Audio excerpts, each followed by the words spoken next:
Hello everyone. आज हम अपनी वीडियो में एक बहुत ही इम्पॉर्टेंट टॉपिक को डिस्कस करने वाले हैं जिसका नाम है सेल डिवीज़न। सेल डिवीज़न हमारे बोर्ड्स में, नीट में या फिर सीयूईटी यूजी में भी कई बार पूछा जा चुका है। तो सेल डिवीज़न में हम सबसे पहले पढ़ेंगे कितने टाइप के सेल डिवीज़न होते हैं हमारे पास। एक होता है माइटोसिस और एक होता है मियोसिस। क्या बेसिक डिफरेंस है दोनों में? माइटोसिस को हम कहते हैं इक्वेशनल डिवीज़न और मियोसिस को हम कहते हैं रिडक्शनल डिवीज़न। ऐसा क्यों बोला जाता है?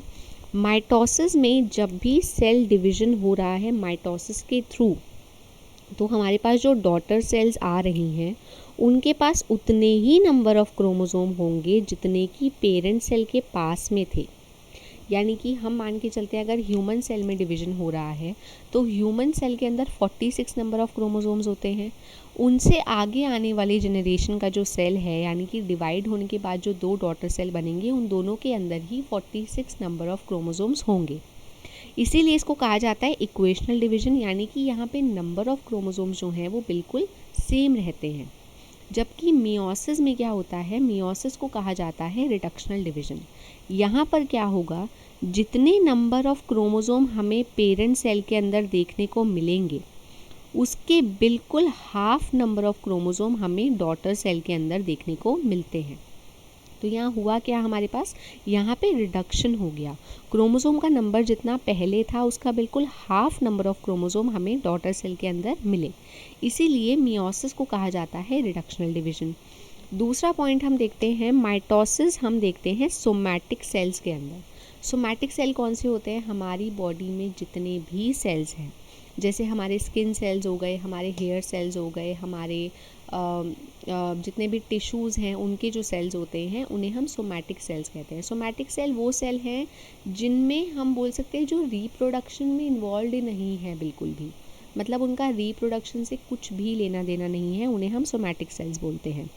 जर्म सेल्स कौन से होते हैं? जर्म सेल्स होते हैं जैसे कि हमारे पास स्पर्म होता है जो मेल्स के अंदर देखने मिलता है, या फिर ओवम होता है जो फीमेल्स के अंदर होता है, एग जिसे हम बोलते हैं, ये जर्म सेल्स होते हैं। ये क्या करेंगे, ये गैमेट हैं, हमारे गैमेट का फॉर्मेशन हो रहा है।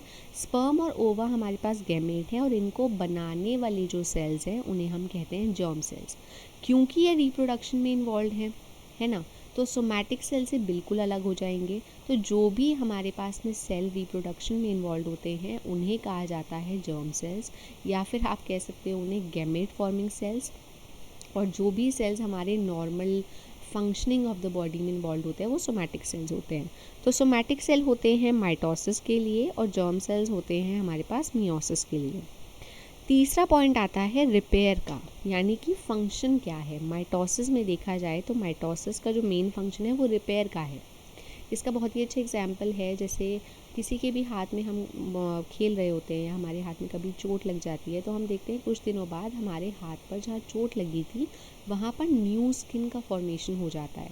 वो किस तरीके से हुआ, क्योंकि वहाँ पे स्किन सेल्स जो थे वो डिवाइड होना स्टार्ट हुए, ठीक है, और वो कुछ इस तरीके से डिवाइड हुए कि उन्होंने उस चोट के ऊपर एक नई स्किन लेयर बना ली, जो स्किन लेयर शायद ख़राब हो चुकी थी। तो इसका मतलब क्या हुआ, माइटोसिस का काम है रिपेयर होने में। जबकि मियोसिस का काम कहाँ आता है?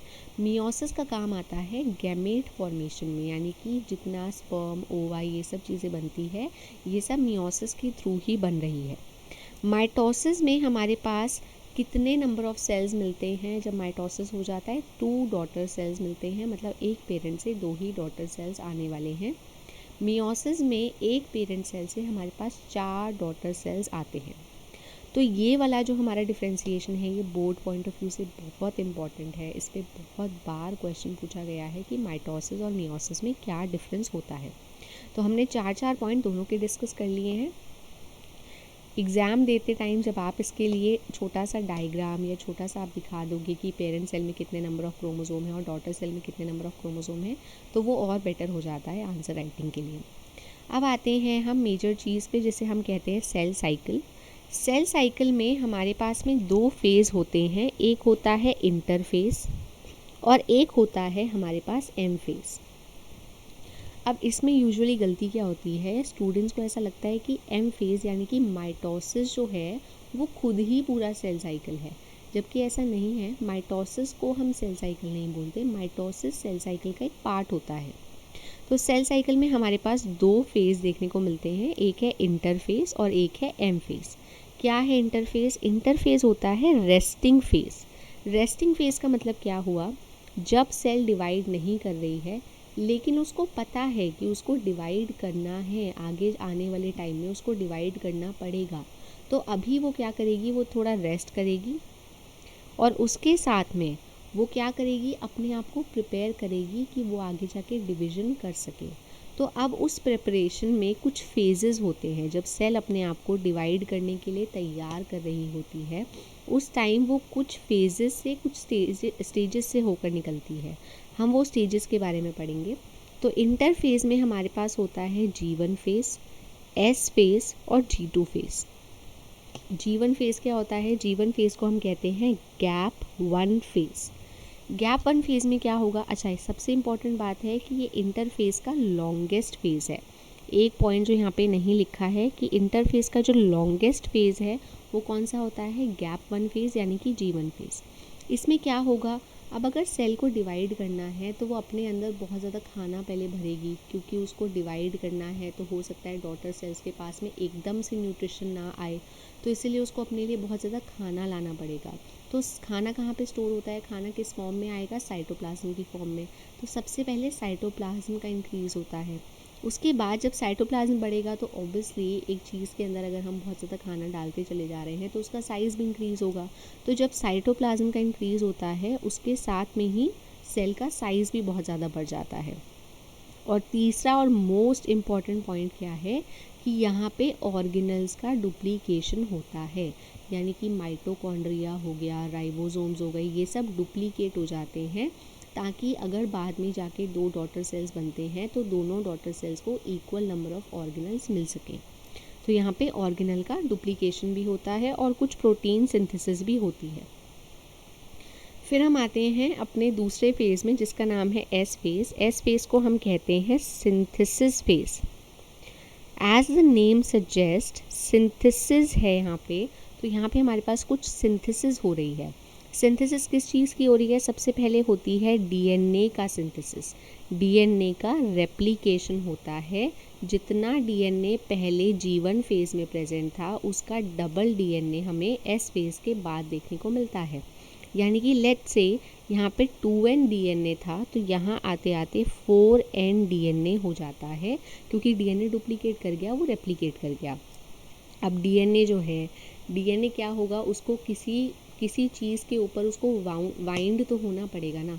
तो वाइंड किस चीज़ के ऊपर होता है? वो हिस्टोन प्रोटीन के ऊपर होता है। तो अगर डीएनए बढ़ेगा तो हमें हिस्टोन भी बढ़ाने पड़ेंगे, है ना, क्योंकि डीएनए जो है उसको होल्ड करके तो हिस्टोन ही रखेगा। अगर डीएनए बहुत ज़्यादा बढ़ जाएगा तो हमें हिस्टोन को भी बढ़ाना पड़ेगा। तो हिस्टोन का सिंथेसिस भी एस फेज़ में ही होता है। अब यहाँ पे एक बहुत इम्पॉर्टेंट और बहुत ही कंफ्यूजिंग पार्ट आता है, वो है कि हम कहते हैं कि डीएनए का नंबर तो बढ़ गया लेकिन क्रोमोसोम जो है उनका नंबर अभी भी सेम है। मतलब सिंथेसिस फेज़ में डीएनए रेप्लिकेट हो रहा है लेकिन क्रोमोसोम का नंबर अभी भी सेम है। तो इस पर एक क्वेश्चन मार्क आता है कि ऐसा कैसे हो रहा है। हम हमेशा कहते हैं कि डीएनए तो क्रोमोसोम का ही पार्ट है, डीएनए को तो क्रोमोसोम पे ही रखा जाता है, तो हम कह रहे हैं डीएनए डबल हो रहा है लेकिन क्रोमोसोम सेम है। ऐसा कैसे हो सकता है? इसका आंसर हम अभी इसके बात करते हैं। फिर आते हैं हम G2 फेज़ पे, जिसे हम कहते हैं गैप 2 फेज़। गैप 2 फेज़ में क्या है? गैप 2 फेज़ में होता है maximum of the protein synthesis. अब ये कौन सी प्रोटीन है? ये वो प्रोटीन है जो हमें माइटोसिस में काम आने वाले हैं। और सबसे इम्पॉर्टेंट प्रोटीन, इस पे नीट में, CVT UG में भी बहुत बार क्वेश्चन आया है कि इसमें सबसे इम्पॉर्टेंट प्रोटीन जो हमें माइटोसिस के लिए चाहिए वो कौन सा है? ट्यूब्यूलिन प्रोटीन है। क्यों चाहिए ट्यूब्यूलिन प्रोटीन? क्योंकि ये स्पिंडल फाइबर का फॉर्मेशन करता है। आगे जाके जब हम माइटोसिस पढ़ेंगे हम वहाँ देखेंगे कि स्पिंडल फाइबर क्या होता है। अभी के लिए हम याद रखेंगे कि यहाँ पे प्रोटीन सिंथेसिस होता है और सबसे इम्पॉर्टेंट है यहाँ पे ट्यूब्यूलिन प्रोटीन, जो स्पिंडल फाइबर का फॉर्मेशन करेगा माइटोसिस के दौरान। अब आता है हमारा ये क्वेश्चन जहाँ पे देखा गया कि क्रोमोसोम का नंबर सेम है लेकिन डीएनए जो है उसका अमाउंट डबल हो जाता है। ऐसा कैसे? हम इसके लिए एग्जाम्पल लेते हैं ह्यूमन का। ह्यूमंस के अंदर हमें पता है 23 पेयर ऑफ क्रोमोसोम्स होते हैं, ठीक है, जिन्हें हम कह सकते हैं 46 क्रोमोसोम्स इन टोटल। तो हम इसका लेट्स से हम ह्यूमन क्रोमोसोम के कोई 2 क्रोमोसोम को उठा लेते हैं। लेट्स से मेरे पास ये एक क्रोमोसोम है और ये एक क्रोमोसोम है। ये क्रोमोसोम है ए, ये क्रोमोसोम है बी। अब क्या होता है, जब हमारे पास में चल रहा होता है G1 फेज़, तब ये क्रोमोसोम कुछ ऐसे दिखाई देंगे कि दोनों के पास में एक एक क्रोमेटिड है, तो उनके पास DNA भी कम ही होगा। जैसे ही सिंथेसिस फेज़ आता है, सिंथेसिस फेज़ आते ही इस क्रोमोसोम पे हमें एक एक्स्ट्रा क्रोमेटिड दिखाई देने लग जाती है, यानी कि यहाँ पे एक्स्ट्रा DNA आ चुका है, लेकिन क्रोमोसोम का नंबर अभी भी सेम है। तो चेंज क्या हुआ, चेंज हुआ सिर्फ क्रोमेटिड में। G1 फेज़ में जो क्रोमेटिड थी वो सिर्फ एक थी क्रोमोसोम के पास, और जब सिंथेसिस फेज़ आया तो 2 क्रोमेटिड हो गई, लेकिन क्रोमोसोम का नंबर अभी भी उतना ही है। क्रोमोसोम अभी भी लेट्स से हमारे पास पहले 2 क्रोमोसोम थे, तो एस फेज़ के बाद भी हमारे पास 2 ही क्रोमोसोम रहेंगे। The only change there will be is of chromatid, number of chromatid. The number of chromatid is going to increase. पहले हमारे पास एक क्रोमेटिड था एक क्रोमोसोम के पास, अब वो 2 हो जाएंगे।